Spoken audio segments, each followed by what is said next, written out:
স্বাগতম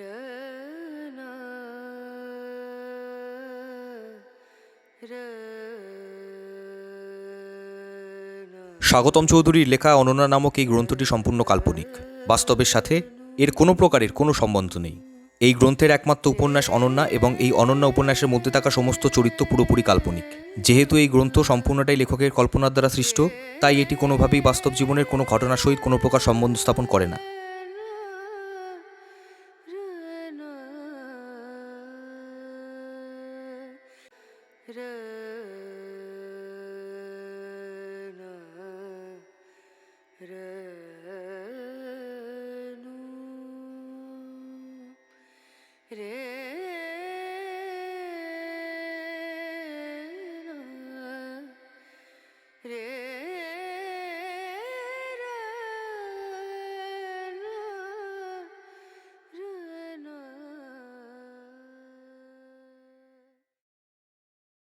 পূর্ণা দেবীর বড় কন্যা ও বড় নাতি, ওনাদের আপন মানুষটির এহেন অবস্থা দেখে মানসিকভাবে বিধ্বস্ত হয়ে পড়েছেন। শোকস্তব্ধ হয়ে পড়েছে গোটা পরিবার। চিকিৎসকের পরামর্শ অনুযায়ী পূর্ণাদেবী হাসপাতাল থেকে বাড়ি ফেরার পর স্বাভাবিকভাবেই প্রতিদিনই পূর্ণা সরকারের বড় নাতি সত্যম চৌধুরী ও তার বড় কন্যা চন্দানী দেবী সকাল বিকেল তাদের প্রাণের মানুষটিকে দেখতে আসছেন। এমনই এক বিকেলে পূর্ণা দেবীর বড় নাতি সত্যম চৌধুরী তার অসুস্থ মাতামহী পূর্ণা সরকারকে দেখতে এসে পূর্ণা দেবীর বাড়ির সদর দরজাটি খুলে ভিতরে প্রবেশ করতে না করতেই তাকে ডাক দিয়ে বসলেন পূর্ণা দেবীর পুত্রবধূ কোকিলা সরকার। এই কি ব্যাপার রে সত্যম, তুই এখন এখানে? সত্যম চৌধুরী: আমি এখন এখানে মানে? আমি তো রোজই সকালে আর সন্ধ্যার মুখে দিদাকে দেখতে আসি, তা আজ হঠাৎ এরকম প্রশ্ন? কোকিলা সরকার: এই শোন সত্যম, এসব ন্যাকা ন্যাকা কথা এবার ছাড় তুই। দিদাকে দেখতে এসেছে, দিদার প্রতি দরদ যেন একদম উতলে পড়ছে। আজ আমি তোকে একটা কথা বলে রাখছি স্পষ্ট করে, কান খুলে শুনে রাখ। তোর আর এই বাড়িতে আসার কোনো প্রয়োজন নেই। তুই পা রাখবি না এই বাড়িতে। যা, বেরো বলছি, বেরো এই বাড়ি থেকে। এতক্ষণে সরকার বাড়ির দোরগোড়ায় আগমন ঘটেছে সত্যম চৌধুরীর মাতা তথা পূর্ণা দেবীর বড় কন্যা চন্দানী চৌধুরীরও। কোকিলা সরকারের এই অবাঞ্ছিত বাক্যগুচ্ছের পরিপ্রেক্ষিতে সত্যম চৌধুরী কিছু বলার পূর্বেই ওনার মাতা চন্দানী দেবী আশ্চর্য হয়ে বলে উঠলেন, এ তুই কি বলছিসটা কি কোকিলা? ও তো রোজই আসে ওর দিদাকে দেখতে, এতে অন্যায়টা কি আছে শুনি? সত্যম আমার সন্তান, এ বাড়ির বড় নাতি, তুই কোন অধিকারে ওকে এ বাড়িতে ঢুকতে মানা করছিস? এই অধিকার আর সাহস তুই পেলি কোথা থেকে? বাড়ির ভিতর থেকে চরম মদ্যপ অবস্থায় বাড়ির উঠানে বেরিয়ে এলেন কোকিলা সরকারের স্বামী তথা পূর্ণা দেবীর পুত্র অতীন্দ্র সরকার। যদিও তিনি এতটাই মদ্যপ অবস্থায় রয়েছেন যে নিজের পায়ে সোজা হয়ে দাঁড়াতেও ওনাকে পাশের দেওয়ালটিকে ধরতে হচ্ছে, এবং অতীন্দ্র সরকারের শরীর হতে ও মুখ দিয়ে অনবরত দেশি সুরার অসহনীয় দুর্গন্ধ নির্গত হচ্ছে। অতিরিক্ত মদ্যপানের দরুন জড়িয়ে যাওয়া কণ্ঠে কোনো ক্রমে অতীন্দ্র সরকার বলে উঠলেন, কোকিলা যা করেছে বেশ করেছে, বেশ করেছে কোকিলা। এই দিদি, তুই তোর ছেলেকে নিয়ে বেরিয়ে যা, বেরিয়ে যা আমাদের বাড়ি থেকে, এক্ষুনি বেরিয়ে যা। দিদার এই অসুস্থতার সময়কালে মামার ও মামির চরম অসভ্যতা ও বর্বরতা দেখে স্তম্ভিত হয়ে রাগে ঘৃণায় সত্যম চৌধুরী তার শৈশবকাল থেকে বাল্যকাল পর্যন্ত অতিবাহিত করা স্থানটি, অর্থাৎ তার আপন মাতামহী গৃহটি, তার অসুস্থ মাতামহীকে না দেখেই ত্যাগ করতেই যাবেন। এমন সময় সত্যম চৌধুরীর কানে ভেসে এলো তার অসুস্থ মাতামহীর কণ্ঠস্বর। এই বড়বাবু, কোথাও যাবি না তুই, দাঁড়া, আমি আসছি। পুত্রের বেসামাল মাতলামি ও পুত্রবধূর চরম নোংরামিতে তিতিবিরক্ত হয়ে অসুস্থ শরীর নিয়ে কোনো ক্রমে বাড়ির দ্বিতল হতে একতলায় নেমে এসে ক্রোধান্বিত কণ্ঠে শারীরিকভাবে অসুস্থ পূর্ণা সরকার বলে উঠলেন,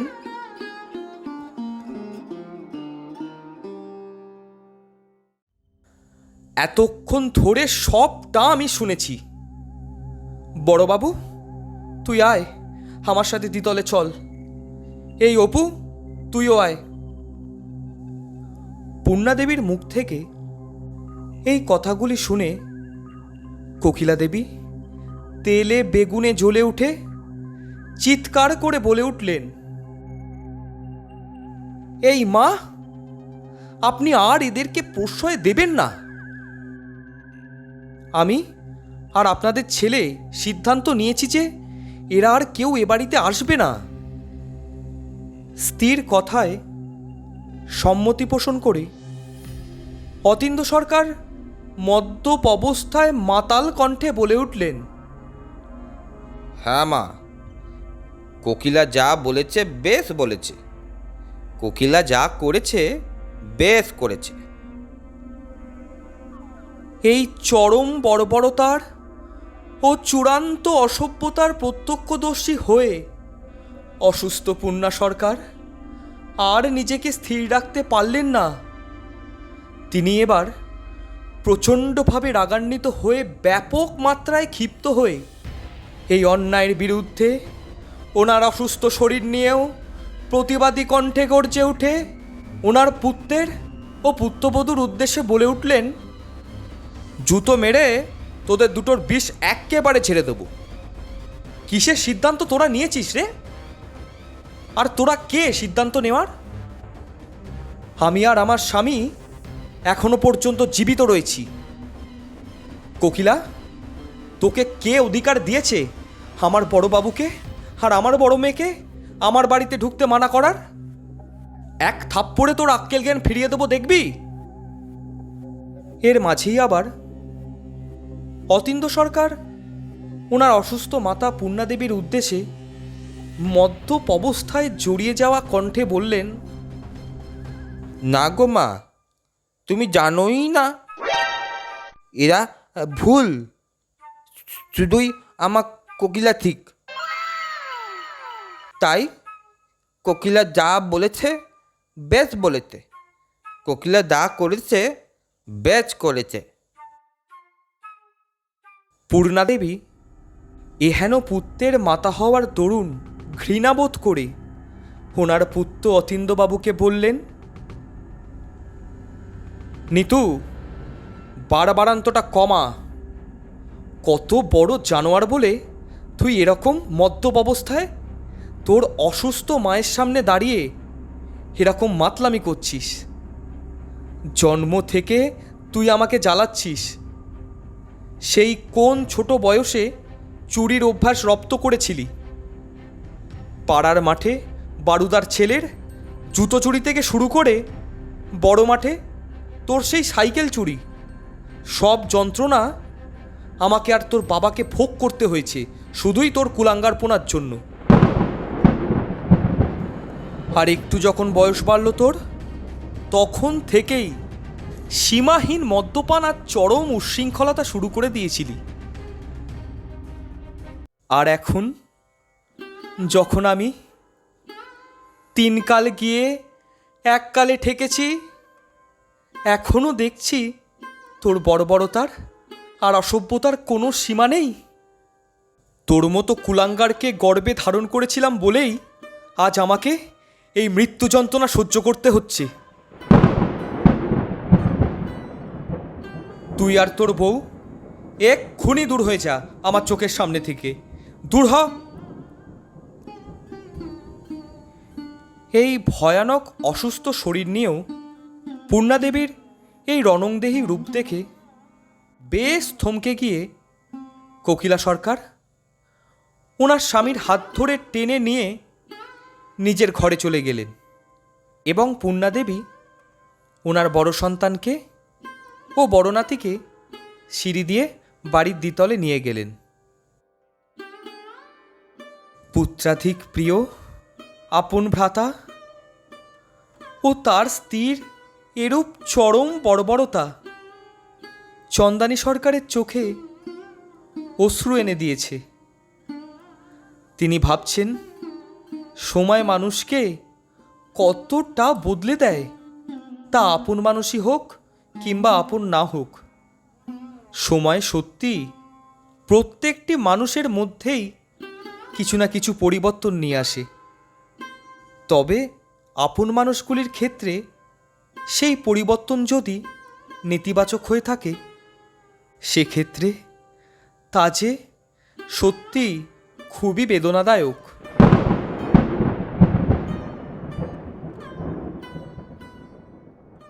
সত্যম চৌধুরী তার অসুস্থ মাতামহীকে জলপান করিয়ে তার মাতামহীর পাশে বসে নীরব হয়ে তার মাতামহী পূর্ণাদেবীর মাথায় হাত বুলিয়ে দিতে শুরু করলেন।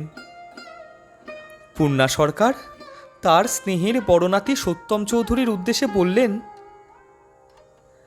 দেখেছ তো বড়বাবু, আমি কিন্তু চিরকাল তোমার আর তোমার মায়ের হয়েই কথা বলি। তোমরা যে আমার সর্বাধিক আপন, তোমাদের সাথে কারো খাতির নেই। সত্যম চৌধুরী: দিদা, এসব কথা এখন বাদ দাও দেখি। আমার চেয়ে তোমাকে নিয়ে ভীষণ চিন্তা হচ্ছে।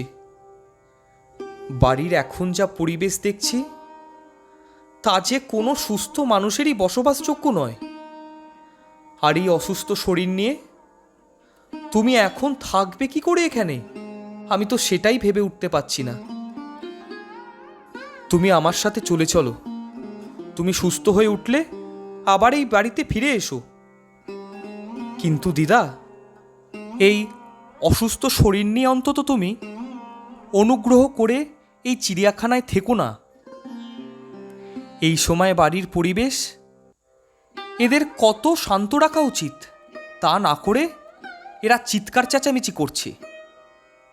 তোমাকে আগেও অনেকবার বলেছি আমার কাছে চলে আসতে, তখন তুমি তোমার স্বামী, পুত্র ও বাকিদের তোমাকে ছাড়া কিভাবে চলবে সেই কথা ভেবে আর আমার কাছে এলে না দিদা। দিদা, এখন অন্তত তুমি এবার একটু নিজের কথাটা ভাবো। এই সময় তোমার বিশ্রাম প্রয়োজন। কিন্তু মামা আর মামি যে মাত্রায় অসভ্যতা করছে, তাতে যা বুঝছি এখানে থাকলে তোমার বিশ্রাম নেওয়া তো হবেই না, উপরন্তু তোমার শরীর আরও খারাপ করবে। তুমি চলে চলো তো দেখি দিদা আমার সাথে। পূর্ণাদেবী: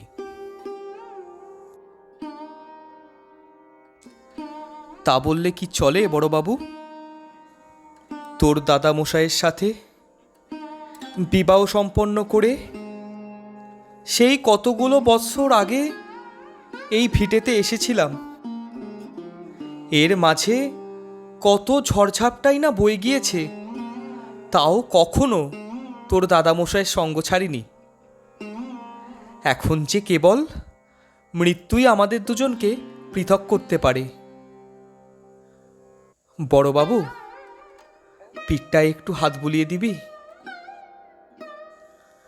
সত্যম চৌধুরী: হ্যাঁ, দিচ্ছি দিদা। দিদা, তোমার পিঠে কি আবার ব্যথা করছে?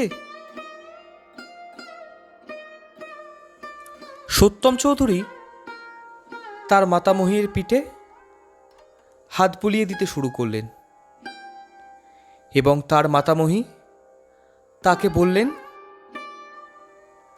হ্যাঁ রে বড়বাবু, তা একটু করছে বই কি, ও রোজ রাতেই করে। তবে তোর এই বুড়ি দিদাটার প্রতি তোর যা যত্ন, যা মায়া, তাতে যেন শরীরের আর মনের সকল যন্ত্রণাই দূর হয়ে যায়। সত্যম চৌধুরী: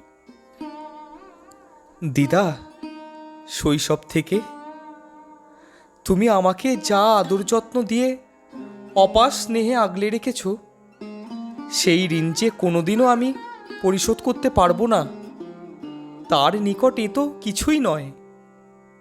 ছোটবেলায় আমার শরীর খারাপের সময় কতই না অগুন্তি রাত জেগেছ তুমি, তার যে কোনো হিসাব, তার যে কোনো হদিশ নেই। তাড়াতাড়ি সুস্থ হয়ে ওঠো দিদা। তোমার মতন একজন সকলের মঙ্গল কামনাকারী মানুষকে এমন অবস্থায় দেখতে যে একদমই ভালো লাগে না। তোমার এই ভয়ানক ব্যাধিতে তোমার নিকট হতে দূরে সরে থাকতে যে আমার বিন্দু মাত্র মন সায় দেয় না। কিন্তু তুমি আমাকে ক্ষমা করো দিদা। আজ যে পরিমাণ সীমাহীন অসভ্যতা মামার মামি করল, এরপর আমি আর এই ভিটেতে পা রাখব না। তুমি আমাকে ক্ষমা করে দিও দিদা। পূর্ণা সরকার: এ তুমি কি বলছো বড়বাবু? তা কি করে হয়? এ বাড়ি তো তোমারই। বংশের ওই কুলাঙ্গারটা আর ওর বউ কি বলল না বলল, তার জন্য তুমি আসবে না এই ভিটেতে? না, এ কখনোই হয় না। সত্যম চৌধুরী: দিদা, তোমাকে আমি আগেও বলেছি, আজও বললাম, আমার সাথে চলে চলো। নিজের কথা এবার একটু ভাবো। কিন্তু তুমি আগের মতোই আজও আমার কোনো কথাই শুনলে না। তোমাকে তো এও বলেছিলাম, তুমি ছোট দিদাকে সঙ্গে নিয়েই চলে এসো। এই অমানুষদের মাঝে তোমরা দুজন থাকলে আমার যে ভীষণ দুশ্চিন্তা হয়। আর এখন তোমাদের দুজনেরই শরীর যে খুবই অসুস্থ, সে কারণে পূর্বের নিরিখে এখন আমার দুশ্চিন্তা দ্বিগুণ। কিন্তু দিদা, আজ যে তোমার পুত্র ও পুত্রবধূ তথা আমার মামা এবং মামি অসভ্যতার সব সীমা অতিক্রম করে গিয়েছে, যা কোনো ভদ্রলোক সহ্য করতে পারে না। তোমার এই অবস্থায় তোমার থেকে দূরে থাকার বেদনা আমার বুকের অন্তঃস্থল, আমার মন ছারখার করে দেবে। তোমার আর ছোট দিদার চিন্তায় হয়তো আমার রাতের পর রাত তন্দ্রাহীন অবস্থায় কাটবে। কিন্তু দিদা, মামার আর মামির আজকের এই চরম বর্বরতা ও অসভ্যতার পর এই ভিটেতে প্রবেশ করা আমার পক্ষে আর সম্ভব নয়। আমাকে ক্ষমা করো দিদা, আমাকে ক্ষমা করো।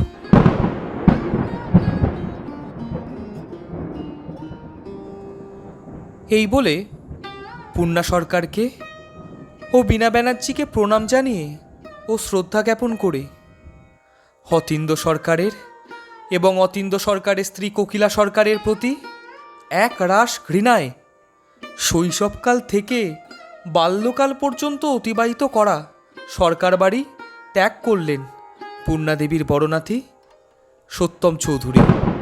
চোখে জল এলো পূর্ণা সরকারের।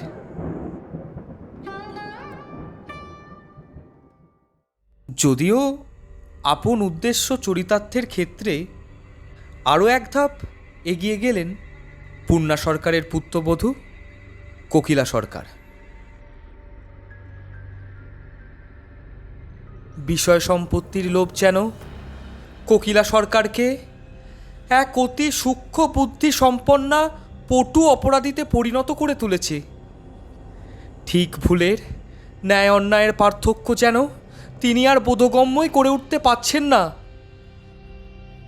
সত্যম চৌধুরীর নজরদারিতে থাকাকালীন পূর্ণা সরকারকে ও তার ভগিনী বীণা ব্যানার্জিকে চিরতরে সরিয়ে ফেলাটা যে যথেষ্টই কঠিনসাধ্য কাজ, এটা কোকিলা সরকার খুব ভালোভাবেই জানেন।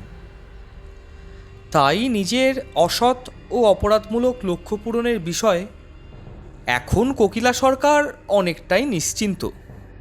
হ্যাঁ, চন্দানী চৌধুরী এখনও পর্যন্ত যদিও ওনার অসুস্থ মাতা পূর্ণা সরকারের নিকট প্রায় সর্বক্ষণ থাকলেও ওনার সরলতার এবং আপন ভ্রাতার ও ভগিনীর প্রতি অন্ধ স্নেহের অনৈতিক ফায়দা তুলে ওনাকে যে খুব সহজেই বোকা বানানো যায়, এই বিষয়ে কোকিলা সরকার বেশ নিশ্চিত। আর সত্যম চৌধুরীর অনুপস্থিতির দরুন কুকর্ম বাস্তবায়িত করার অনুকূল পরিস্থিতির সুযোগ নিয়ে দিন সাতেকের মধ্যেই কোকিলা সরকার ও শ্রাবণী মুখার্জি ওনাদের তীক্ষ্ণ কুটিল বুদ্ধির দৌলতে পরিবারের বাকি সদস্যদের রাজি করিয়ে পূর্ণাদেবীর বোন বীণা ব্যানার্জির উপযুক্ত মানসিক চিকিৎসা করানোর দোহাই দিয়ে বীণা ব্যানার্জিকে খুব সহজেই এক মনোরোগ চিকিৎসার হাসপাতালে ভর্তি করে সকলের নজরের আড়ালে নিয়ে চলে গেলেন। পূর্ণাদেবীর শারীরিক স্থিতির দ্রুততার সহিত এতটাই অবনতি ইতিমধ্যেই ঘটে গিয়েছে যে তিনি এই বিষয়ে ওনার মত প্রকাশ করার কিংবা এই ঘটনা আটকানোর অবস্থায় আর নেই। জীবনসঙ্গিনী তথা দীর্ঘ বছর ধরে জীবন সংগ্রামের প্রতি পদের নিকটতম সাথী সম্পূর্ণরূপে শয্যাশায়ী হয়ে পড়ায় বিদ্যুৎ সরকার যেন ওনার মতি আত্মবিশ্বাস হারিয়ে ওনার সন্তানদের ওপর প্রয়োজনাতিরিক্ত নির্ভরশীল হয়ে পড়েছেন। তবে বিদ্যুৎ সরকারের ও পূর্ণা সরকারের বার্ধক্যের এই কঠিন সময় সুসন্তানদের ন্যায় ওনাদের পাশে দাঁড়ানোর পরিবর্তে ওনাদের আপন পুত্র এবং ছোট কন্যা যে হেন চরম স্বার্থপর ও সুযোগ সন্ধানী হয়ে উঠেছেন, এর নেতিবাচক ফলস্বরূপ পূর্ণাদেবীর ও বিদ্যুৎবাবুর তিল তিল করে গড়ে তোলা এত বছরের সোনার সংসারটি যেন এবার ওনাদের নিজেদের সন্তানরাই তাদের লোভ লালসা পরিপূর্ণ স্বার্থগুলি সিদ্ধির উদ্দেশ্যে কুটিল বুদ্ধির দ্বারা বেশ কৌশলে তছনছ করে দিচ্ছেন। পূর্ণাদেবীদের বড় সন্তান চন্দানী চৌধুরীকে বারংবার ওনার মস্তিষ্ক ঘোর অশনে ইঙ্গিত দিলেও ভ্রাতার ও ভগিনীর প্রতি ওনার অন্ধ স্নেহ যে কিছুতেই সেই অশনে ইঙ্গিত ওনাকে গ্রহণ করতে দিচ্ছে না। ফলে খুব স্বাভাবিকভাবেই ঘড়ির কাঁটা প্রতিবার তার স্থান পরিবর্তন করার সাথেই সরকার বাড়ির পরিবেশ ও পরিস্থিতি ক্রমাগতই ভয়ানক থেকে ভয়ানকতর হয়ে উঠছে।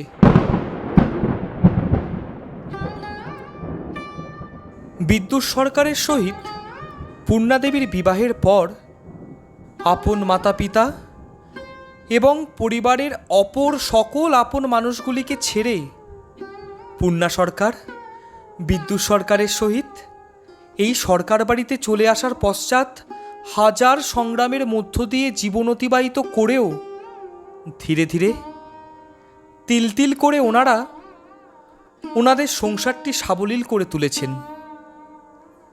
সাংসারিক জীবনে চরম অভাব অনটনের সময়কালেও সন্তানদের প্রতি ওনাদের যাবতীয় দায়িত্ব হাসি মুখে পালন করেছেন।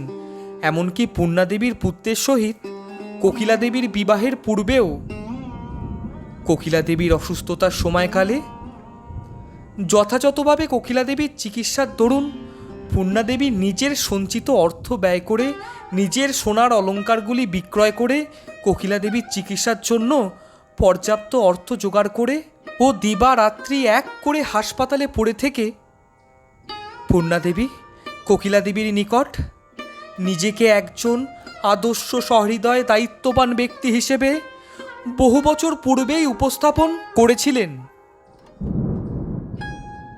পূর্ণা দেবী ও বিদ্যুৎ সরকারের বিবাহের কিছু সময় পর পূর্ণা দেবীর ভগিনী বীণা ব্যানার্জিও চলে এসেছিলেন ওনার দিদির নিকট। পূর্ণা দেবীর সহিত ওনার ছোট বোন বীণা ব্যানার্জি সমগ্রটা জীবন এই সরকার বাড়িতে ওই সংসারে অক্লান্ত পরিশ্রম করেছেন।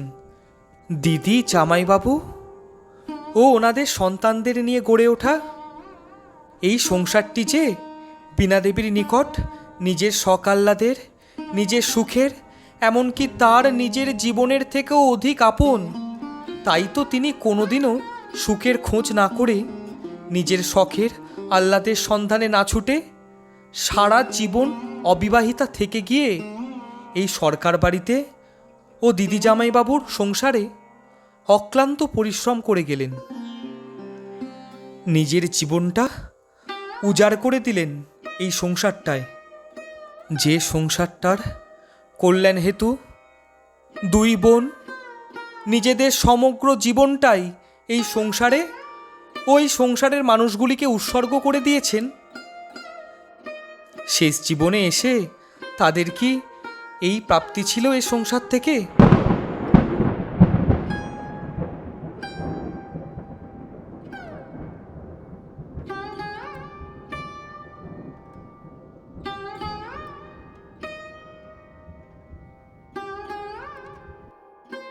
কেবলই একটা তুচ্ছ স্থাবরের লোভে কতটা হিংসার এবং কি জঘন্য অপরাধের শিকার হতে হলো এই সংসারের মূল দুই স্তম্ভ তথা এই সংসারের সর্বাধিক হিতাকাঙ্ক্ষী দুই ব্যক্তি পূর্ণা সরকারকে ও বীণা ব্যানার্জিকে। এই সংসারেরই কিছু ভালো মানুষের মুখোশধারী, বিকৃত মস্তিষ্কের, নিম্ন মানসিকতার অপরাধী সদস্যদের দ্বারা।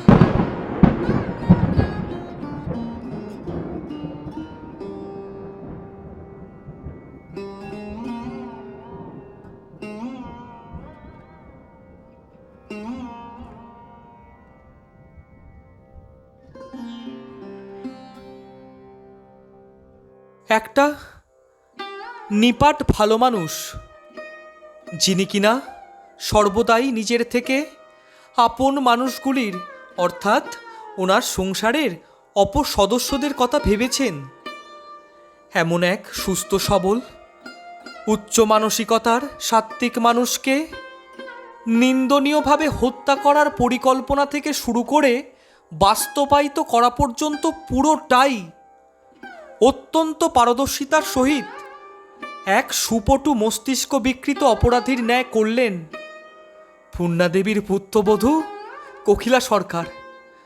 আর তার সঙ্গ দিলেন পূর্ণা সরকারের ছোট কন্যা শ্রাবণী মুখার্জি। কোকিলা সরকারের ও শ্রাবণী মুখার্জির লোভ লালসার এই নিন্দনীয় প্রকোপ থেকে ছাড় পেলেন না পূর্ণা দেবীর বোন বীণা ব্যানার্জিও। ওনাকেও যে এই একই অপরাধের শিকার হতে হলো।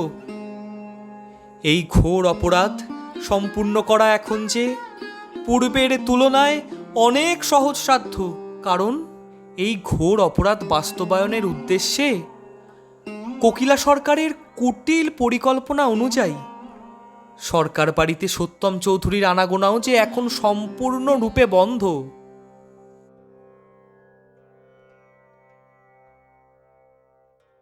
তবে এখনো যে পূর্ণা সরকারের বড় কন্যা চন্দানী চৌধুরী ওনার মাতার নিকট হতে দূরে সরতেই চাইছেন না। অসুস্থ মাতার সেবায় যত্নে তিনি যে সম্পূর্ণরূপে নিজেকে নিয়োজিত রেখেছেন, দিবারাত্রি এক করে তিনি পড়ে রয়েছেন ওনার অসুস্থ মাতা পূর্ণা সরকারের নিকট। সত্যম চৌধুরীও যে তার মাতা চন্দানী দেবীকে প্রায়শই পরামর্শ দিয়ে চলেছেন যত বেশি সময় সম্ভব তার মাতামহী পূর্ণা সরকারের নিকট থাকার, পূর্ণা দেবীকে এক মুহূর্তের জন্য চোখের আড়াল না করার। তাই সব কিছু পরিকল্পনা অনুযায়ী করতে পারলেও পূর্ণা সরকারের ওপর অন্তিম আঘাতটি হানার চেয়ে সুযোগই পেয়ে উঠছেন না কোকিলা সরকার। কুটিল বুদ্ধির অধিকারী, অপরাধী মানসিকতা সম্পন্না কোকিলা দেবী আর যেন ওনার ধৈর্য ধরে রাখতে পারছেন না। এতগুলি বৎসর ধরে পূর্ণা দেবীর এবং বীণা দেবীর খাদ্যে ও পানীয়তে বিষ মিশিয়ে স্লো পয়জনিং করে নিজ লক্ষ্যে অবিচল থাকা এই নির্মম হত্যাকাণ্ডের নায়িকা এবার যেন ওনার শিকারদের নিঃশ্বাস ফেলতে দেখেও রাগান্বিত হয়ে উঠছেন। আর এদিকে পুত্রবধূর দ্বারা দীর্ঘ বছর ধরে বিষক্রিয়ার শিকার হয়ে পূর্ণাদেবী এখন প্রায় সম্পূর্ণ রূপে শয্যাশায়ী হয়ে গেলেও প্রাণটি যেন উনি ওনার শরীর হতে কিছুতেই বেরিয়ে যেতে দিচ্ছেন না। কেমন যেন বীণা দেবীর মতো পূর্ণাদেবীর বিষয়টি কোকিলা সরকারের নিকট অতটাও সহজ ঠেকছে না। কারণ না তিনি পূর্ণাদেবীকে বীণা দেবীর ন্যায় পাগল প্রতিপন্ন করে এই ভিটে থেকে দূরে কোথাও সকলের চোখের আড়ালে রেখে আসতে পারছেন, কারণ কোকিলা সরকার খুব ভালোভাবেই জানেন যে পূর্ণা দেবীকে পাগল প্রতিপন্ন করতে গেলে তা যে কোনোভাবেই পরিবারের সদস্যদের কাছে ও সমাজের কাছে গ্রহণযোগ্য হবে না। উপরন্তু এক্ষেত্রে তার অভিসন্ধি অনেকেই ধরে ফেললেও ফেলতে পারেন।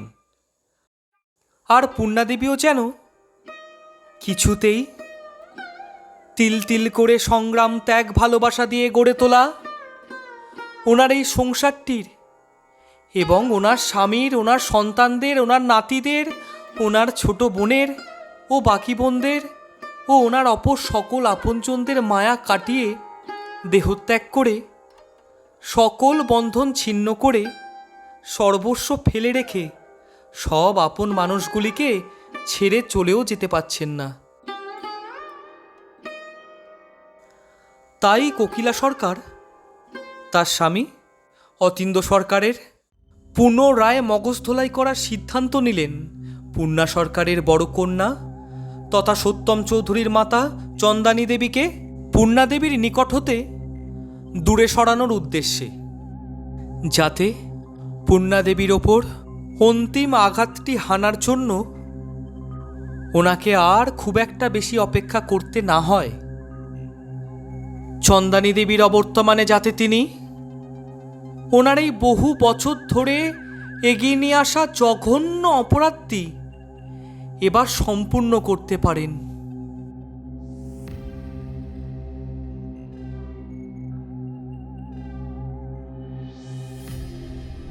দুপুরের আহার সমাপ্ত করে কোকিলা দেবী ওনার স্বামীকে বললেন, ওগো শুনছ? অতীন্দ্র সরকার: হ্যাঁ বলো। কোকিলা সরকার: আজকের মাছটা কেমন হয়েছিল বললে না তো? অতীন্দ্র সরকার: ভালোই তো হয়েছিল, কেন বলো তো? কোকিলা সরকার: আমি রান্না করেছিলাম তো, তাই জিজ্ঞাসা করলাম আর কি। তা বলি কি, একটা খুব জরুরি কথা ছিল তোমার সাথে। অনেক দিন যাবতই তোমাকে বলবো ভাবছিলাম, তবে যা ঝড় বয়ে যাচ্ছে সংসারটার ওপর দিয়ে, তাই আর বলে উঠতে পারিনি। অতীন্দ্র সরকার: হ্যাঁ বলো, কি জরুরি কথা শুনি? কোকিলা সরকার: বলছি যে তোমার তো অনেক চেনাশোনা প্রমোটার আছেন, তা তাদের কাউকে বলে একটা ফ্ল্যাট কবজা করা যায় না? একবার চেষ্টা করে দেখতে পারো তো। অতীন্দ্র সরকার: হ্যাঁ, তা করা গেলে খুব একটা মন্দ হয় না। তবে কি জানো তো, মনে ইচ্ছা থাকলেও আমার না অমনভাবে চাইতে লজ্জা করে। যদি এসব কথা ওনাদের নিকট তুলি, কি জানি কি ভাববেন ওনারা। তাই জন্যই তো আজ অব্দি বলে দেখিনি। কোকিলা সরকার: গেল যা। বলি কি, শরীরে এত যখন লজ্জা ধরো, তা শাঁকা সিঁদুর পরে ঘুরলেই তো পারো। পুরুষ মানুষের জন্মালে কেন বলো দেখিনি? অতীন্দ্র সরকার: এই দেখো, একদম উল্টো সিধে কথা বলবে না বলে রাখলাম। যথেষ্ট বয়স হলো, এবার নিজের মুখে লাগাম টানতে শেখো। কোকিলা সরকার: এই চুপ, একদম চুপ করো তুমি। বেশ করেছি বলেছি, আবার বলবো। দুদিন পর তো তোমাকে আর আমাকে পথে বসতে হবে। আর আমি কি এমন অবস্থায় নিজেকে শান্ত রাখতে পারি বলো তো দেখিনি? অতীন্দ্র সরকার: পথে বসতে হবে মানে কি বলছোটা কি তুমি? আমার মা বাবার এমন সুন্দর একটা বাড়ি থাকতে আমরা পথে বসতে যাব কোন দুঃখে? স্বামীর মুখ হতে এমন কথা শুনে অট্টহাসি হেসে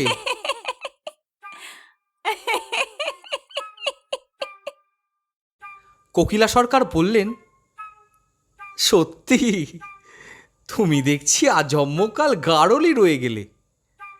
একটুও বুদ্ধি আর তোমার ঘটে বাসা বাঁধল না। হে ভগবান, এ সবই যে আমার দুর্ভাগ্য। অতীন্দ্র সরকার: মানে? এই তুমি তোমার এই হেয়ালি ছেড়ে বলো তো দেখি কি বলতে চাইছো? তোমার যা বলার তা এমনভাবে ঘুরিয়ে পেঁচিয়ে না বলে একটু স্পষ্ট করে বলো। কোকিলা সরকারদের ঘরটিতে প্রবেশ করার পথে বাইরের রকটিতে যে দরজাখানি রয়েছে, তা কোকিলা সরকার তালাবন্ধ করে চারিপাশ খুব ভালোভাবে দেখে এসে ওনাদের ঘরে প্রবেশ করে ভালোভাবে ঘরের দরজাটিও ভিতর থেকে বন্ধ করে দিলেন। ওনার কথাগুলি ওনার স্বামী ব্যতীত আর অপর কারো শোনার কোনো সুযোগ নেই দেখে এবার কোকিলা সরকার বেশ নিশ্চিন্ত হয়ে ওনার স্বামীকে বললেন, যে কথাগুলি তোমাকে এখন বলবো তা মন দিয়ে নয়, তোমার মস্তিষ্ক দিয়ে শোনো। তোমার বড় ভাগনা সত্যম হচ্ছে মারাত্মক শেয়ানা। ওর পায়ের নখ থেকে শুরু করে মাথার চুলের ডগা অবধি ভীষণ তীক্ষ্ণ বুদ্ধিতে পরিপূর্ণ। কোকিলা সরকারের কথার মাঝখানেই অতীন্দ্র সরকার বলে উঠলেন, আরে তুমি আর আমি তো আগেই কায়দা করে ওকে এই বাড়ি থেকে এবং মায়ের কাছ থেকে দূরে সরিয়ে দিয়েছি। ওকে নিয়ে তাহলে তুমি আবার এত ভাবছো কেন? কোকিলা সরকার: ভাবছি কারণ আমি যে এত বছরে ওকে খুব চিনেছি। ও যে কি করতে পারে আর না পারে তা আমার কাছে অজানা নয়। আমার অনুমান তোমার দিদির এই বাড়িতে গেড়ে বসাটা ওরই ষড়যন্ত্র। অতীন্দ্র সরকার: ষড়যন্ত্র? ঠিক কিরকম বলো তো? কোকিলা সরকার মুচকি হেসে ওনার স্বামীকে বললেন, শোনো, তোমার দিদি হচ্ছে তোমাদের মাতা পিতার বড় সন্তান। বিবাহ হয়ে গেলেও কিন্তু সম্পত্তিতে কন্যার অধিকার থাকে। আর আমি তোমাকে হলপ করে বলতে পারি, গোটা বাড়িটা হাতানোর উদ্দেশ্যে সত্যমর মাকে এই বাড়িতে সর্বক্ষণ থাকার পরামর্শ দিয়েছে। তোমাদের মায়ের অসুস্থতা নিয়ে এখন যখন বাড়ির সকলে ব্যস্ত, এই পরিস্থিতিতে যাতে তোমাদের বাবার মাথায় হাত বুলিয়ে তোমার দিদি গোটা বাড়িটা নিজের নামে লিখিয়ে নিতে পারি। আর তোমার বাবাকে তো জানোই, উনি ও ওনার সাথেই তোমাদের মা। কেউই তো আর বড় মেয়ে এবং বড় নাতি ছাড়া আর কিছুই বোঝেন না। আমি তোমাকে নিশ্চিতভাবে বলতে পারি, এই বাড়ি যদি একবার তোমার দিদির কিংবা সত্যমের নামে হয়ে যায়, তাহলে কিন্তু তোমাকে আর আমাকে ওরা নিশ্চিতভাবে এই ভিটে থেকে তাড়িয়ে ছাড়বে। অতীন্দ্র সরকার: দূর, কী যে বলো তুমি! আমার প্রতি আমার দিদির কি টান আর ভালোবাসা রয়েছে তা তো তুমি নিজের চোখেই এত বছর যাবৎ দেখেছ। বাড়ি যদি ওর নামে হয়েও যায়, আমার মনে হয় না তাতে আমাদের কোনো সমস্যায় পড়তে হবে। আমার মনে হয় তুমি এবার একটু অতিরিক্তই দুশ্চিন্তা করছো। এই মুহূর্তে এসব নিয়ে অযথা দুশ্চিন্তা না করে মায়ের দেখাশোনায় আমাদের অধিক মনোনিবেশ করা উচিত। এবারটা যেন ঠিক আর আগের বারের মতন হলো না। সত্যম চৌধুরীর বেলায় কোকিলা সরকার ওনার স্বামীকে যতটা সহজে ভুল বোঝাতে সক্ষম হয়েছিলেন, সত্যম চৌধুরীর মাতা তথা পূর্ণাদেবীর বড় কন্যা অর্থাৎ অতীন্দ্র সরকারের বড় দিদির সম্বন্ধে অতীন্দ্র সরকারকে ভুল বোঝাতে গিয়ে খানিকটা হলেও হোঁচট খেতে হলো কোকিলা সরকারকে। তবে কুটিল বুদ্ধিসম্পন্না, বিকৃত চিন্তাধারার ও মানসিকতার অপরাধী কোকিলা সরকারও যে এত সহজে হাল ছাড়ার পাত্রী নন। নিজের স্বামীকে তার দিদির বিরুদ্ধে উস্কে নিজের অপরাধমূলক লক্ষ্য পূরণ করার উদ্দেশ্যে তিনি এবার রীতিমতো যাত্রাপালা শুরু করলেন ওনার স্বামীর সামনে। নেত্রবাড়ি নির্গমের অভিনয় করে তিনি ওনার স্বামীর সামনে দাঁড়িয়ে বলতে শুরু করলেন, হায় গো, এ জগতে আমার যে আপন বলতে কেউই নেই। আমার স্বামী সারা জীবনে একটি বারও যে আমার সুখ শান্তির কথা ভাবলো না গো। দুদিন পর যে আমাকে গৃহহীন হয়ে যেতে হবে, তাতেও যে আমার স্বামীর কোনো ভ্রুক্ষেপ নেই গো। এই জগতে আমার আর জীবিত থাকার যে কোনো মানেই হয় না। যার নিজের স্বামী নিজের নয়, তার জীবিত থাকার কোনো অধিকার যে থাকে না।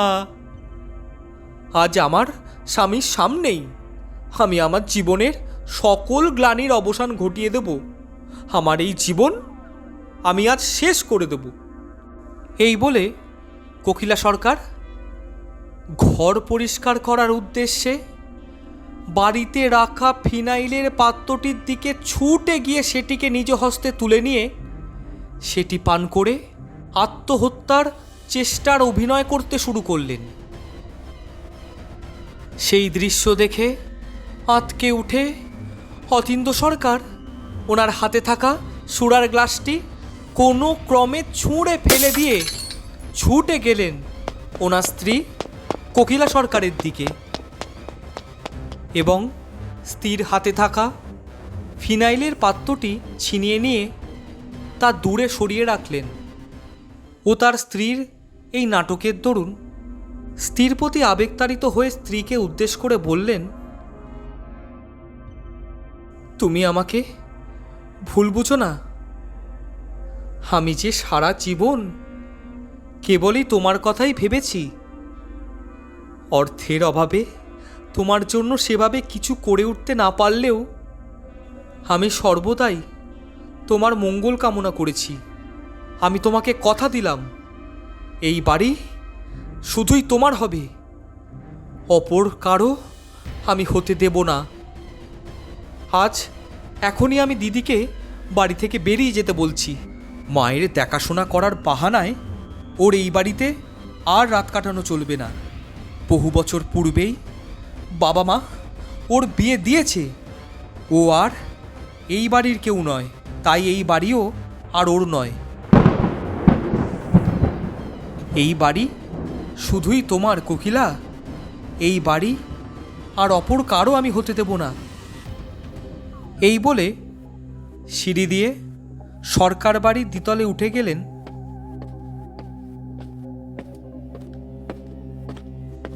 পূর্ণাদেবীর একমাত্র পুত্র অতীন্দ্র সরকার। সেথা তাদের অসুস্থ মাতার সেবারত।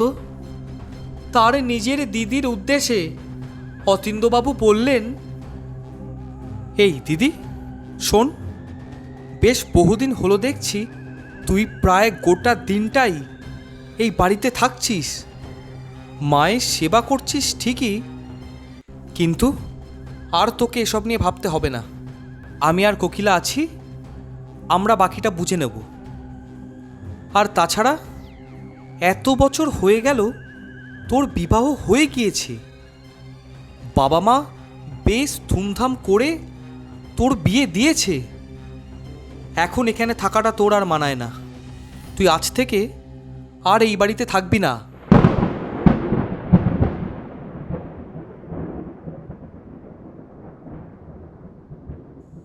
প্রাণাধিক প্রিয়, সন্তানাধিক প্রিয় আপন ভ্রাতাকে এরূপ প্রলাপ বকতে শুনে স্তম্ভিত হয়ে গেলেন ওনার দিদি তথা পূর্ণাদেবীর বড় কন্যা চন্দানী চৌধুরী। বেশ অবাক হয়ে তিনি ওনার ভ্রাতাকে বললেন, এ তুই কি বলছিসটা কি? আমার মা মৃত্যুর সাথে পাঞ্জা লড়ছে, কত কষ্ট পাচ্ছে।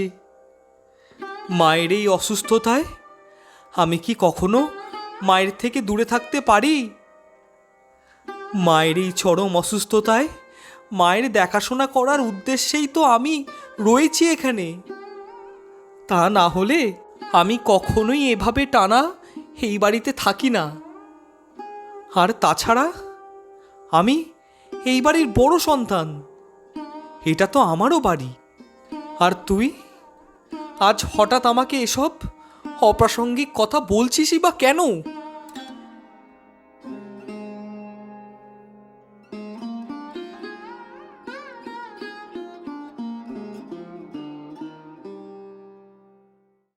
অতীন্দ্র সরকার, দেখ দিদি, আমি অত শত বুঝি না। তুই এই বাড়িতে থাকবি না, ব্যাস এটাই আমার শেষ কথা। আর মা তোর একার নয়, মা আমাদেরও। আমি সবটা বুঝে নেব, তোকে আর মায়ের অসুস্থতা নিয়ে মাথা ঘামাতে হবে না। আর তাছাড়া মাকে দেখতে বুকাইও তো আসে, কই ও তো আর তোর মতন রাত দিন থাকছে না। একটা কথা তুই কান খুলে শুনে রাখ দিদি, এই বাড়ি কিন্তু তোর নয়। যত শীঘ্র সম্ভব তুই এখান থেকে চলে যা। আর শোন, এতদিন এখানে থেকেছিস, তাই এখন কদিন আর তোকে এই বাড়িতে আসতে হবে না। আমি এখনই কোকিলাকে বলে দিচ্ছি, আজ থেকে ও সারা রাত থাকবে মায়ের কাছে। এই বলে একতলায় নিজের ঘরে চলে গেলেন অতীন্দ্র সরকার।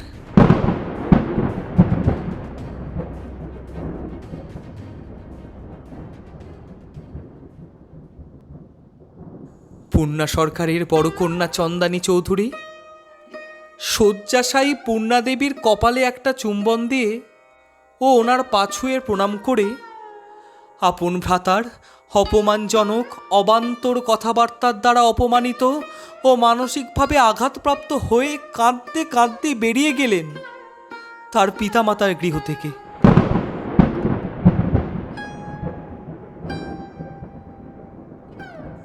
একজন পারদর্শী অপরাধীর ন্যায় বহু বছর ধরে তিলে তিলে এগিয়ে নিয়ে আসা অপরাধটি সম্পূর্ণ করার লক্ষ্যে করা প্রায় প্রত্যেকটি পরিকল্পনাই নিখুঁতভাবে নির্বাহ করার পর সকলের চোখের আড়ালেই পূর্ণাদেবীকে অন্তিম আঘাতটিও হানার সুবর্ণ সুযোগ পেয়ে গেলেন কোকিলা সরকার।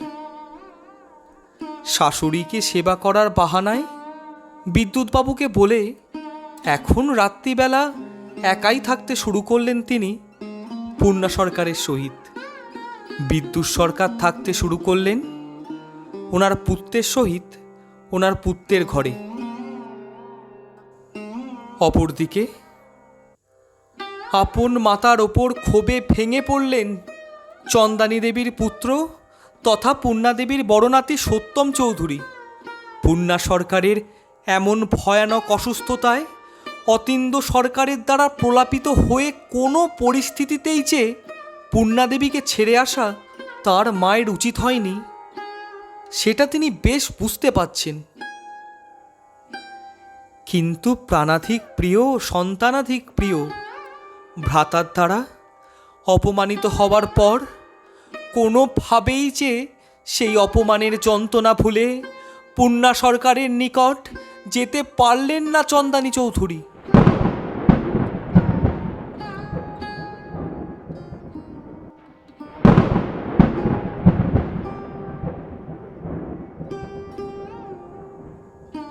তিনি ওনার ভ্রাতাকে এতটাই ভালোবাসেন যে ভ্রাতার দ্বারা চরমভাবে অপমানিত হয়েও তাদের মাতা অসুস্থ থাকাকালীন পর্যন্ত তার ভ্রাতার এবং ভ্রাতা স্ত্রীর বিভিন্ন ধরনের বর্বরতা ও অসভ্য আচরণ সহ্য করা সত্ত্বেও তিনি ভাবছেন তার আপন ভ্রাতা যদি তাকে একবারও ফোন করে ডাকে তাহলে তিনি তার ভ্রাতাকে ক্ষমা করে দিয়ে আবারও তার অসুস্থ মাতার কাছে ফিরে আসবেন।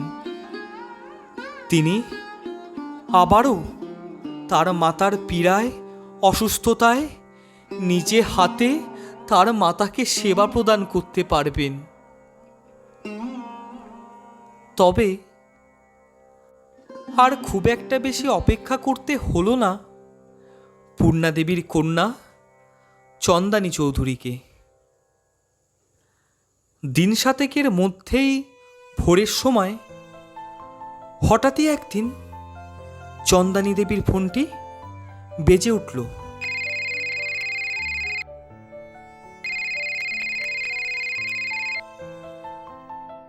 ঘুম চোখে ফোনের দিকে চেয়ে তিনি দেখতে পেলেন ওনার ভ্রাতা অতীন্দ্র সরকারের ফোন থেকে ফোন এসেছে। তবে ফোন তুলতেই চন্দানী দেবীর কানে ভেসে এলো তার বোন শ্রাবণী দেবীর কণ্ঠস্বর। দিদি, তুই একবার তাড়াতাড়ি এ বাড়ি চলে আয়, আমার ফোনে চার্জ নেই, তাই আমি দাদার ফোন থেকে তোকে কল করলাম। মা আর আমাদের মাঝে নেই। তুই এখানে থাকা বন্ধ করার পর কোকিলাই রোজ মায়ের দেখাশোনা করছিল। তবে গতকাল রাতে কোকিলার সাথেই আমিও ছিলাম মায়ের নিকট। তুই আর দেরি করিস না, এখনই এখানে চলে আয়। শ্রাবণী দেবীর বাক্যগুলি যেন একেবারে তোলপাড় করে দিল চন্দানী দেবীর হৃদয়ের অন্তঃস্থল।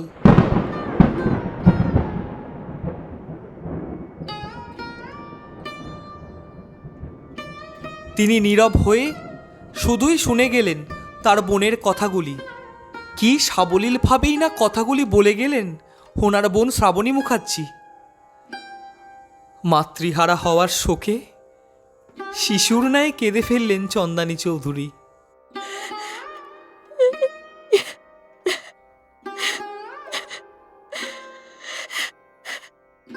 পূর্ণা সরকারের পরলোক গমন করার সংবাদ তিনি তার পুত্রকে জানানোর দরুন পুত্রের ঘরে গিয়ে দেখলেন তার পুত্র সত্যম চৌধুরী ও পুত্রবধূ সুনন্দা দেবী নিদ্রাচ্ছন্ন অবস্থায় রয়েছেন। পুত্রের ঘুম ভাঙিয়ে তার প্রাণাধিক প্রিয় মাতামহীর মৃত্যু সংবাদ পুত্রকে দিতে চাইলেন না চন্দানী দেবী। তাই নয়ন ভর্তি অশ্রু নিয়ে একটি কাগজে এই শোক সংবাদ লিখে সত্যম চৌধুরীর পড়ার টেবিলে রেখে গেলেন চন্দানী দেবী। এবং ভোরের মৃদু আলোকে এই ঘোর শোকময় প্রভাতের সঙ্গী করে তিনি রওনা দিলেন তার পিতামাতার গৃহের উদ্দেশ্যে। সেটা পৌঁছে তিনি তার মাতার মৃতদেহের দিকে চেয়ে আরও অধিক মাত্রায় শোকস্তব্ধ হয়ে পড়ার সাথেই বেশ আশ্চর্য হলেন চন্দানী চৌধুরী। মৃত্যুশয্যায় সজ্জিত তার মাতা পূর্ণাদেবীকে দেখে যেন মনেই হচ্ছে না তিনি মারা গেছেন। পূর্ণাদেবীর দেহ স্পর্শ করতেই তিনি অনুভব করলেন দেহের তাপমাত্রাও শীতল হওয়ার পরিবর্তে একজন জীবিত মানুষের শরীরের স্বাভাবিক তাপমাত্রার মতোই রয়েছে। সর্বোপরি যেন মাঝে মধ্যেই তার শরীরের কিছু অঙ্গ প্রত্যঙ্গে মৃদু নড়াচড়াও পরিলক্ষিত হচ্ছে।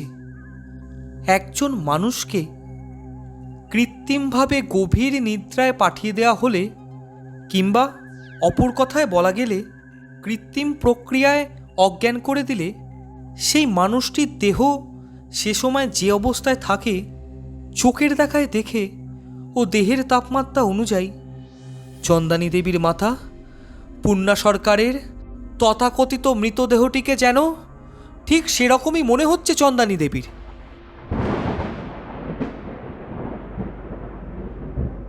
চন্দানী চৌধুরীর মস্তিষ্ক ওনাকে অনেক কিছু বোঝাতে চাইলেও ভ্রাতা ভগিনী অন্তঃপ্রাণা চন্দ্রানী দেবীর সরল মন কিছুতেই যে তার ভাই বোনের ও ভাইয়ের স্ত্রীর নির্মমতায় তাকে যথাযথভাবে দৃষ্টিপাত করতে দিচ্ছে না। অনেক কিছু বুঝতে পেরেও যেন ভ্রাতার ও ভগিনীর প্রতি অন্ধ স্নেহ পূর্ণা সরকারের বড় কন্যা চন্দানী দেবীকে কিছুই বুঝে উঠতে দিচ্ছে না। আসলে চন্দানী দেবীর মতন ভদ্র সংসারী সরল মানুষরা যে তার নিজের মানসিকতা চিন্তাধারা অনুযায়ী অপরদের কিংবা আপনদের সম্বন্ধে নিজের মনে ধারণা স্থাপন করে থাকেন। তাই এই ক্ষেত্রেও বহুদিন ধরে এবং আজও ওনার মস্তিষ্ক ওনাকে একাধিক চরম অশনে ইঙ্গিত দিলেও ওনার সুস্থ স্বাভাবিক মানসিকতা ওনাকে যে কিছুতেই সুপারদর্শী অপরাধী হিসেবে নিজের ভাই বোনকে ও ভাইয়ের স্ত্রীকে গ্রহণ করতে দিচ্ছে না। আর সারা জীবন সাংসারিক জীবনে সম্পূর্ণরূপে স্ত্রীর ওপর নির্ভরশীল বিদ্যুৎ সরকার যে স্থির এমন অবস্থার দরুন ও বার্ধক্যের কারণেও অনেক আগেই নিজের মতি হারিয়েছেন। সুতরাং এই ঘোর অসময়ে কোকিলা সরকারের মুখের হাসিতে ও সত্য মাতৃবিয়োগের পর শ্রাবণী দেবীর অতিরিক্ত স্বাভাবিক আচরণে ওনাদের সব কুকীর্তি ওই ঘোর অপরাধ বেশ সুস্পষ্টভাবে প্রকাশ পেলেও তারা আপাতত উপযুক্ত শাস্তির হাত থেকে বেশ সুরক্ষিতই রয়েছেন।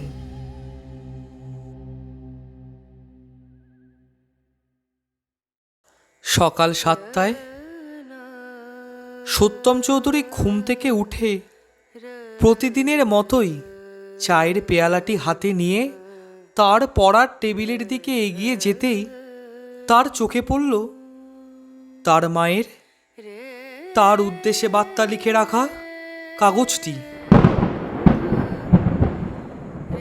সেটি পাঠ করতেই যেন শতাধিক বজ্র একসাথে আঘাত হানল সত্যম চৌধুরীর হৃদয়ে।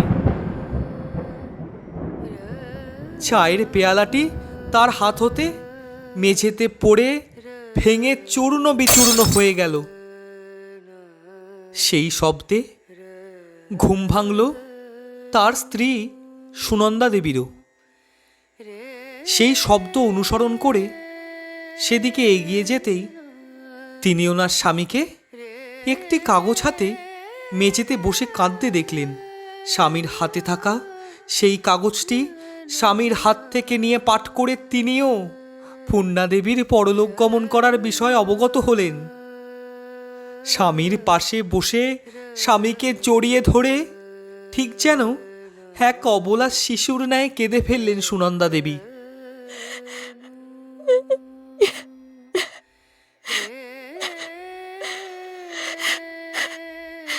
সত্যম চৌধুরী তার স্ত্রী সুনন্দা চৌধুরীকে ও তার পিতা সুনীল চৌধুরীকে নিয়ে শেষবারের জন্য দেখতে এলেন ওনার মাতামহী পূর্ণা সরকারকে। শেষ শয্যায় সজ্জিত পূর্ণা দেবীকে দেখে পূর্ণা দেবীর পা দুটি জড়িয়ে ধরে কাঁদতে শুরু করলেন সত্যম চৌধুরী।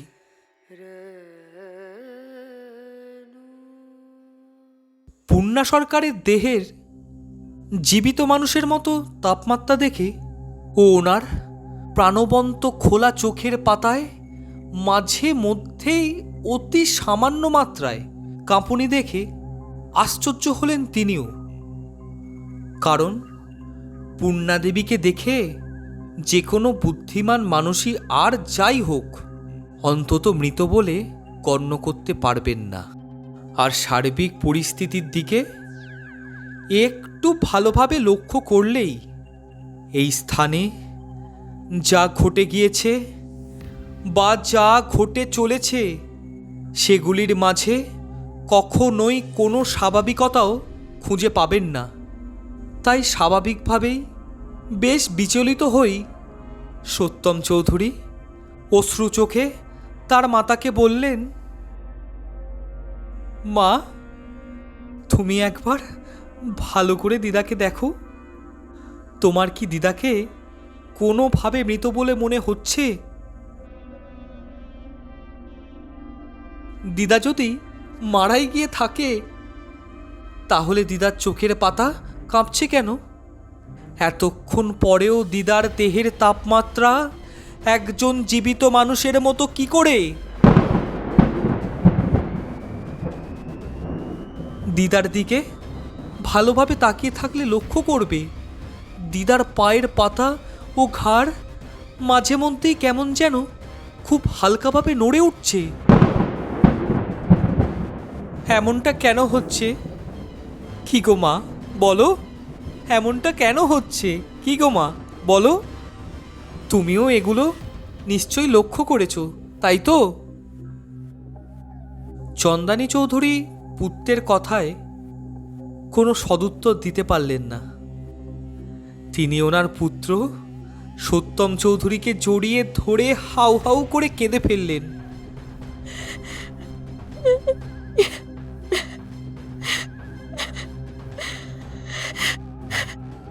বিষয়টি লক্ষ্য করলেন কোকিলা সরকার।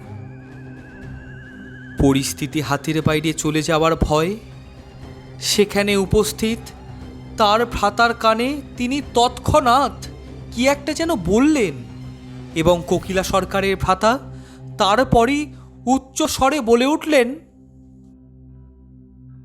অনেকক্ষণ হয়ে গেল, সবাই গাড়ি এসে বাড়ির সামনে দাঁড়িয়ে রয়েছে, অনেক হয়েছে, এবার একটু আপনারা সকলে ভিড়টা খালি করুন, আমরা এবার মৃতদেহ গাড়িতে তুলব। পূর্ণাদেবীকে সবাই গাড়িতে তুলে গাড়িটির গায়ে হাত দিয়ে বারংবার চাপড় মেরে কোকিলা দেবীর ভ্রাতা সবাই গাড়ির চালকের উদ্দেশ্যে বললেন,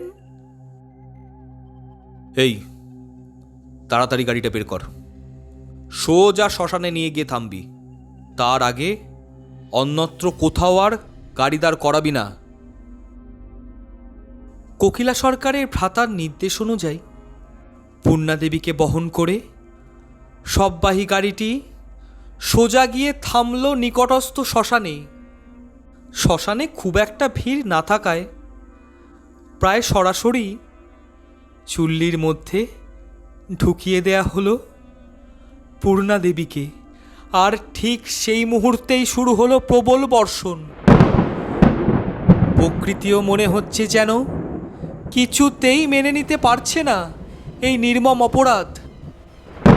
একজন সাত্ত্বিক ভদ্র সংসার অন্তঃপ্রাণা ত্যাগ ও সংগ্রামের মধ্য দিয়ে সমগ্র জীবন অতিবাহিত করা মহিলাকে নির্মমভাবে বহু বছর ধরে বিষ প্রয়োগ করে ও অবশেষে তার দেহ হতে তাতেও প্রাণটি না বেরোলে অজ্ঞান করার ও শরীর অবশ করে দেওয়ার ইঞ্জেকশন প্রয়োগ করে মৃত সাজিয়ে চুল্লিতে ঢুকিয়ে দিয়ে ভয়ানকভাবে হত্যা করার এই নিষ্ঠুর পৈশাচিক অপরাধ আটকানোর ঐকান্তিক চেষ্টায় প্রকৃতি যেন প্রবল বৃষ্টিরূপে ঝরে পড়ে পূর্ণাদেবীর জ্বলন্ত দেহের আগুন নেভানোর আপ্রাণ প্রচেষ্টা চালাচ্ছে। আকাশের প্রত্যেকটি মেঘ যেন সমবেতভাবে গর্জে উঠে পূর্ণা সরকারের পুত্রবধূ কোকিলা সরকারের ও পূর্ণা সরকারের ছোট কন্যা শ্রাবণী মুখার্জির এই আসরিক অপরাধের, এই নির্মম হত্যালীলার তীব্র নিন্দা জানাচ্ছে।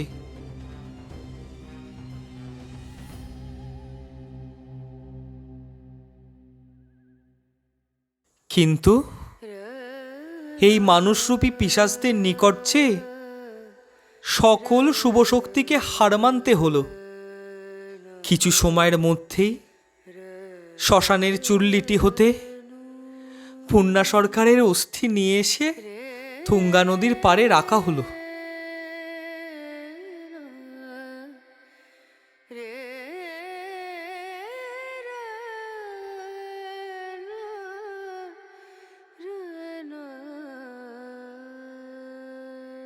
তুঙ্গা নদী থেকে পবিত্র জল তুলে পূর্ণা দেবীর অস্থিতে তা অর্পণ করে মাতামহীর বিদেহী আত্মার শান্তি কামনা করার পর সেই পবিত্র তুঙ্গা নদীতে স্নান করার সময়কালে সত্যম চৌধুরী আকাশের পানে চেয়ে সর্বশক্তিমান ঈশ্বরের উদ্দেশ্যে বললেন, হে ঈশ্বর, এই ব্রহ্মাণ্ডে সত্যিই যদি তোমার কোনো অস্তিত্ব থেকে থাকে, তাহলে আমার জীবন অবস্থায় আমি যেন এই মানুষরূপী ওষুধদের প্রকৃত বিনাশের সাক্ষী হতে পারি।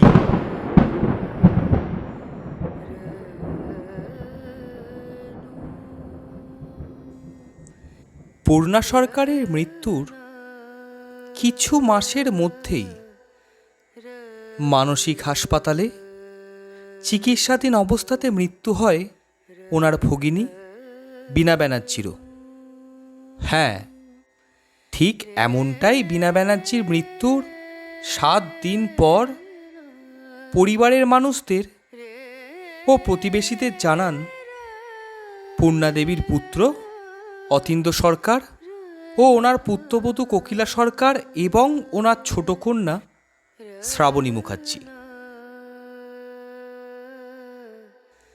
তাই বীণা দেবীকে শেষবারের মতো দেখার সুযোগটুকু অতীন্দ্র সরকার ও কোকিলা সরকার এবং পূর্ণা দেবীর ছোট কন্যা শ্রাবণী মুখার্জি ব্যতীত পরিবারের অপর সদস্যরা পেলেন না।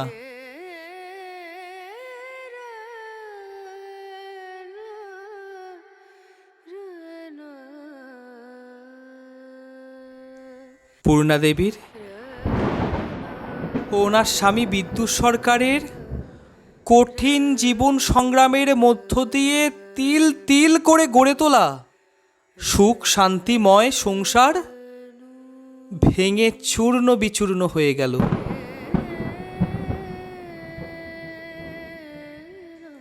ওনাদের বড় নাতি সত্যম চৌধুরী তার 2 দিদার ভালোবাসার ও স্নেহের অভাব সর্বক্ষণই অনুভব করলেও পরিবারের বাকি সদস্যরা হয়তো খুব সহজেই এই 2 নারীকে খুব অল্প সময়ের মধ্যেই ভুলেছেন। যে 2 নারী কখনো নিজেদের সুখ শান্তির খোঁজ না করে নিজেদের সমগ্র জীবনটাই সরকার বাড়ির কল্যাণের উদ্দেশ্যে এবং এই পরিবারের প্রত্যেকটি মানুষের কল্যাণের স্বার্থে উৎসর্গ করে দিয়েছিলেন। সত্যি কি কষ্টের এই নারী জীবন।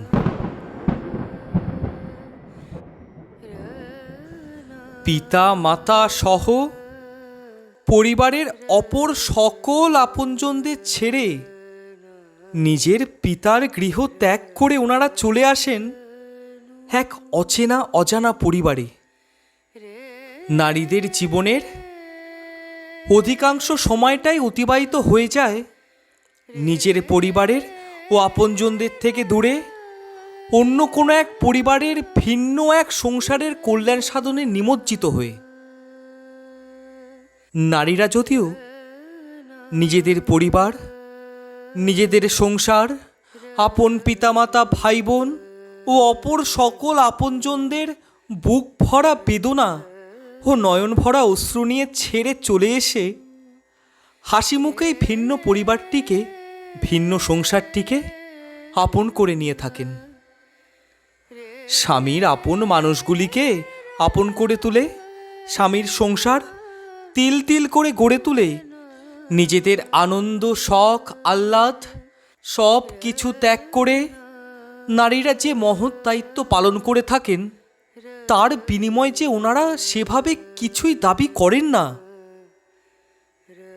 তবে ন্যূনতম নৈতিকতা, ন্যূনতম ন্যায় কি এনাদের প্রাপ্য নয়? পূর্ণাদেবীর ও বীণাদেবীর মতো মহিলারা কি যুগ যুগ ধরে কেবলই পরের গৃহে সংসার সামলানোর যন্ত্র হয়েই থেকে যাবেন? প্রয়োজন মতো তাদের ব্যবহার করে তাদের পরিশ্রম দিয়ে সংসারটা সাজিয়ে নেওয়ার পরেই কি তারা এতটাই অপ্রয়োজনীয় হয়ে পড়বেন সংসারের সদস্যদের নিকট, এমনকি নিজেদের সন্তানদেরও নিকট, যে দীর্ঘ সময় যাবৎ ব্যবহারের পর মানুষ যেমন পুরাতন অপ্রয়োজনীয় যন্ত্রপাতিগুলি ফেলে দিয়ে থাকেন, দীর্ঘ বছর হাজার ত্যাগ ও সংগ্রামের মধ্য দিয়ে সংসার সামলে সন্তান মানুষ করে ঠিক তেমনই পরিণতি কি যুগ যুগ ধরে পূর্ণাদেবীদের ও বীণাদেবীদের মতো নারীদের সাথেও হবে? তাদের সাথে হওয়া চরম অন্যায়গুলি, পৈশাচিক অপরাধগুলি কি চিরকালই বিচার না হই ধামাচাপা পড়ে যাবে? পূর্ণা সরকারের জীবনের ও ওনার ভগিনী বীণা ব্যানার্জির জীবনের পরিণতি দেখে যে আজ মানবতার উপর থেকেই আস্থা উঠে যাচ্ছে। সভ্য সমাজের উন্নত মানুষদের মধ্যেই কি তাহলে লুকিয়ে রয়েছে শ্রাবণী মুখার্জির, কোকিলা সরকারের মতো সূক্ষ্ম মস্তিষ্কের পারদর্শী হত্যাকারীরা, যারা কেবলই একটা স্থাবর সম্পত্তির লোভে নিজের মাতা ও মাতৃস্নেহ প্রদানকারী শাশুড়িকে নির্দ্বিধায় হত্যা করতে পারেন?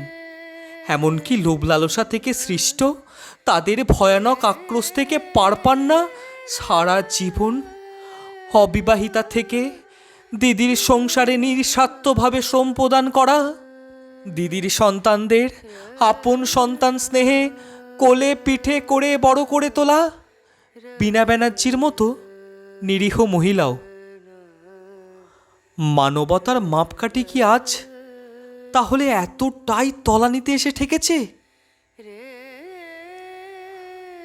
তবে সব কিছুর ওপরে যে রয়েছে সৃষ্টিকর্তার আদালত, কোকিলা সরকারের মতো, শ্রাবণী মুখার্জির মতো সূক্ষ্ম মস্তিষ্কের অপরাধীরা মানুষের তৈরি সংবিধানকে ফাঁকি দিতে সক্ষম হলেও ওনার বিধানের কঠোর শাস্তি কখন যে আছড়ে পড়বে এই ঠান্ডা মাথার হত্যাকারীদের ওপর, তা যে শুধু উনিই জানেন।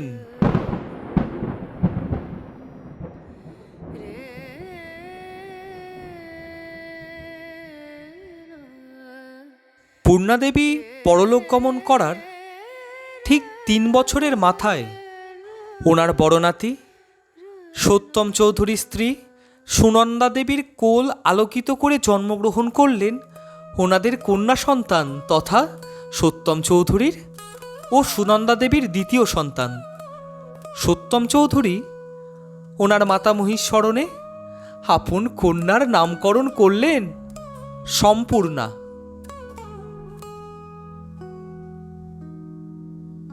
সত্যম চৌধুরীর মাতা চন্দানী দেবী তার পুত্রকে বললেন, হ্যাঁ রে, তা দিদার নামের আদলেই যখন মেয়ের নাম রাখলি তাহলে তো পূর্ণাই রাখতে পারতিস।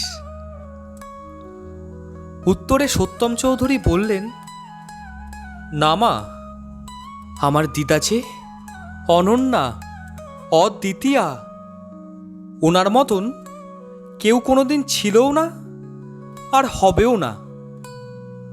চন্দানী দেবী, আমার ভাইটার জন্য খুব চিন্তা হয় রে। শর্ট সার্কিট হয়ে কোকিলাটা গত বছর এমন হঠাৎ করে মারা গেল, তারপর থেকে যে ভাইটা আমার আর ঠিক করে খাওয়া দাওয়াও করে না। বাবাকে যখন আমার কাছে নিয়ে চলে এলাম, তখন যে ওকেও বলেছিলাম আমার কাছে চলে আসতে, কিন্তু ও যে কিছুতেই এলো না। চা পান করা শেষ করে হাতে থাকা চায়ের পেয়ালাটি সামনের টেবিলে রেখে উঠে দাঁড়িয়ে সত্যম চৌধুরী বললেন, ঈশ্বর সকলের মঙ্গল করুক, মামির আত্মার শান্তি কামনা করি।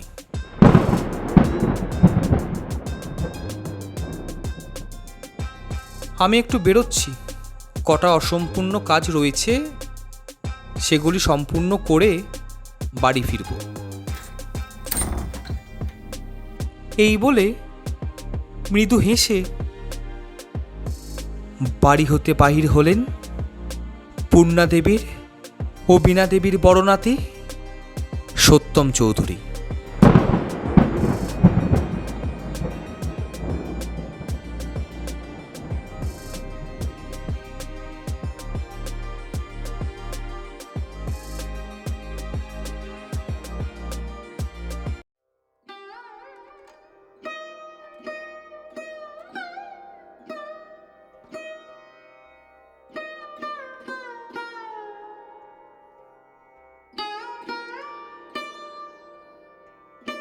স্বাগতম চৌধুরীর লেখা অনন্যা নামক এই গ্রন্থটি সম্পূর্ণ কাল্পনিক, বাস্তবের সাথে এর কোনো প্রকারের কোনো সম্বন্ধ নেই।